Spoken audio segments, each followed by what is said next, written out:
Welcome to today's Tanya on Tuesday the 21st of Av, August the 4th. In today's lesson, overview of Epistle 7, understanding the meaning of our portion and lot with regard to Torah, mitzvahs, and godliness. The godly light, as it enters our realm, is channeled into 613 conduits, corresponding to our soul body vessels. There is a more general allotment, but also one unique to one's individual particular soul type and root source. The former is portion, the latter is lot. Turn that off, please. Thank you.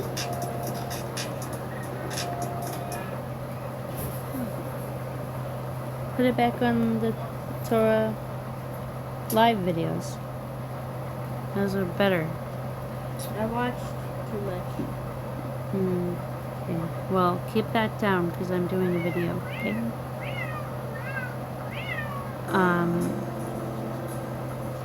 In today's lesson, God in essence transcends our physical world, and God created and sustained the world through a diffusion of His spiritual life force and transmitting only a ray of His godly light. Epistle 7. Ashreinu ma tov chelkeinu u'manayim goraleinu kulu. Fortunate are we, how good is our portion, how pleasant is our lot. In this prayer, which is recited as part of the introductory morning prayers preceding Hodu, we offer thanks to God for our portion and lot, His self-revelation to every individual Jew. These same terms appear together in a similar context in the following two successive verses. Hashem mana chelki v'chaisi v'gomer, chavalim naflu li v'gomer. God is the allotment of my portion of my cup. You support my lot. The tracts, apportioned by lot, have fallen unto me pleasantly. Indeed, I have a goodly heritage. These verses together indicate that the Jew's pleasant portion and lot is an irradiation of godly light. A question, however, arises.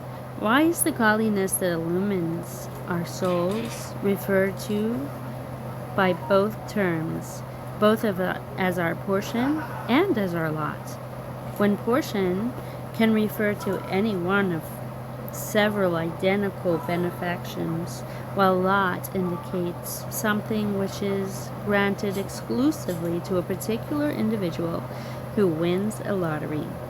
For example, having been chosen by lot.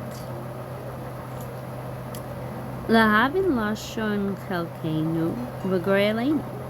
In order to understand the terms our portion and our lot, tzarich leva'er heitei lashon hashagur v'mamar Rabbeinu Zikronam livracha ein lo chelik v'lohei Israel.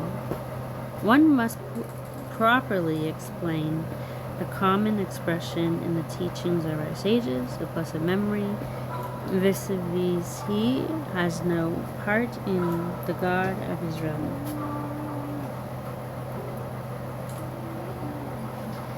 Ki hagam de lich'ore loi shayek lashon chelik klal melokus isbarech. Now it would seem that a term like part cannot possibly be applied to God. She'eino mischalek lechalakim chas v'shalom, because He is not divisible into parts, heaven forfend. God is the ultimate and simple and uncompounded unity, the very antithesis of divisibility. Nevertheless, we find that our sages here use the term part in relation to God. How can this be? We must perforce conclude that through God Himself, though God himself is individual. The godly illumination that descends into Jewish souls can be described with the word parts, inasmuch as it is revealed in parts, so to speak, as shall soon be explained. Ach ha'iyon komoshkasu b'Yaakov v'yikra loy el Elehei Israel. This concept can be understood by considering a verse concerning Yaakov, and he called him El, God of Israel. Perush, the meaning of this verse is as follows: Ki hine be'emes HaKodesh Baruch Hu kishmo kein hu. In truth, the Holy One, blessed be He, is true to His name.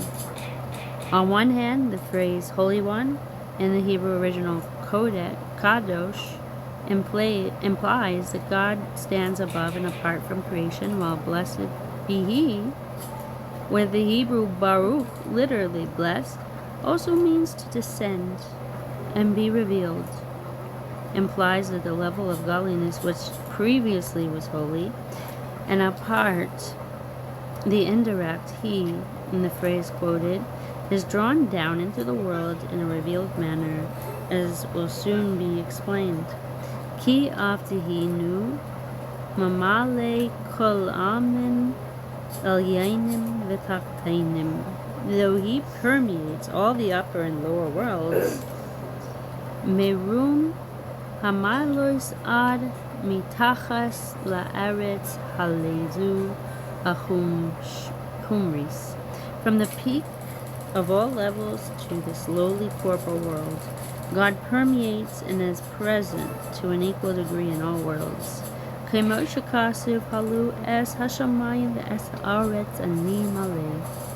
As is written, do I not fill the heavens and the earth? Ani mamash, I my very self. Dahayinu mahusoi v'atzmusoi kivyachol v'loi kavoidoi levad. Meaning God's very being and essence, as it were, and not only His glory. Now, although God Himself permeates and is to be found in all worlds, He is nevertheless holy in the sense of apart from the upper and lower worlds, and is not at all contained in them, heaven forbid. Although Pikein hu kadosh muvdal milyonim v'tachtenim ve'eno nispas klal b'soicham chas v'shalom. Kisfisas nishmas hadam begufay al derech mashal. In the way, by analogy, that the soul of man is contained in his body and is affected by the changes within it, unlike the soul, God is not at all affected by the worlds in which He is to be found.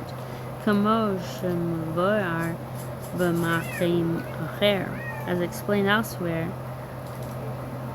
Barichus at length.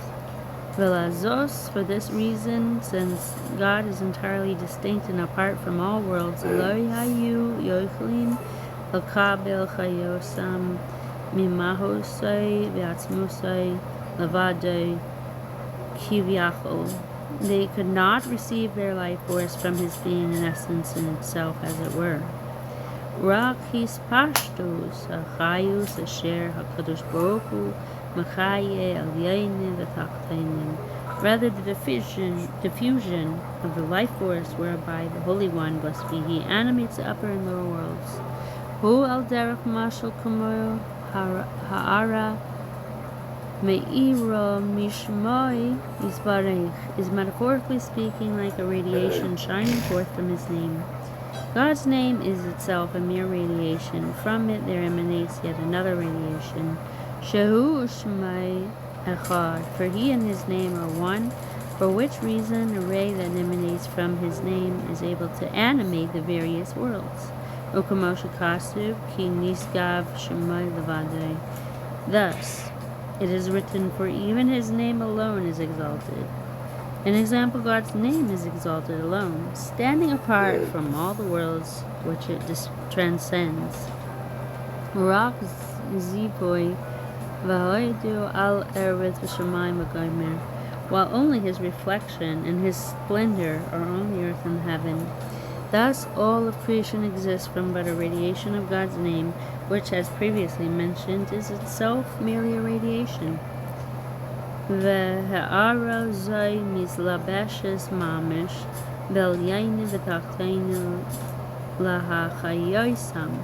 This radiation actually vests itself in the upper and lower worlds in order to animate them.